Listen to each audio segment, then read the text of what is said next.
En dépit de son riche potentiel, le secteur minier ne contribue que très faiblement au budget de l'État et au produit intérieur brut. Vous avez vu que la contribution de ce secteur minier au PIB est moins de 1%.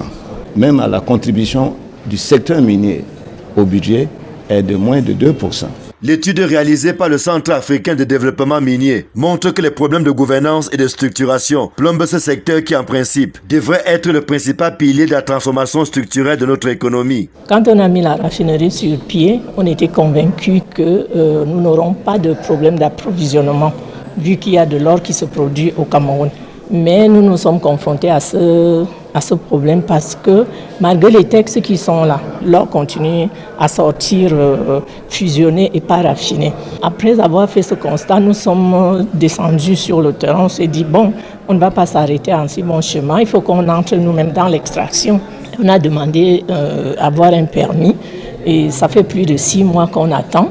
La gestion durable du secteur minier passe par la mise en place de plusieurs réformes, lesquelles ne doivent pas se résumer au seul cadre juridique. Sur les plans fiscal, institutionnel, social et environnemental, beaucoup reste à faire. And what is it about? It's just about how our mineral resources is going to lead to industrialization. Ce qui nous intéresse, c'est de s'assurer que le Cameroun promeuve une exploitation transparente, équitable et optimale des nombreuses ressources naturelles qui favorisent le développement durable. Cameroon is one of the powerhouse in Central Africa.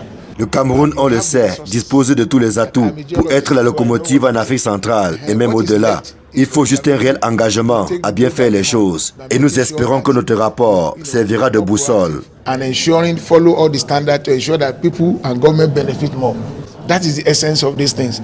Dans le rapport présenté à Yaoundé, pas moins de 6 recommandations sont faites au gouvernement. Leur mise en place devrait permettre de renforcer la transparence, améliorer la gestion des revenus, assurer la protection de l'environnement et promouvoir la valorisation locale. Le Cameroun est un scandale géologique, mais cela ne doit pas être que des mots. Il faudrait que le Cameroun puisse montrer la voie.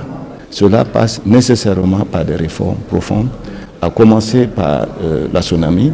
Et aujourd'hui, on a eu la chance d'avoir ce diagnostic technique extrêmement détaillé fait par des experts camerounais qui, de notre point de vue, donne une très bonne photo de la situation de la gouvernance minière au Cameroun. Donc ça, c'est un élément clé. Et là, l'Union européenne est prête de nouveau à appuyer le Cameroun.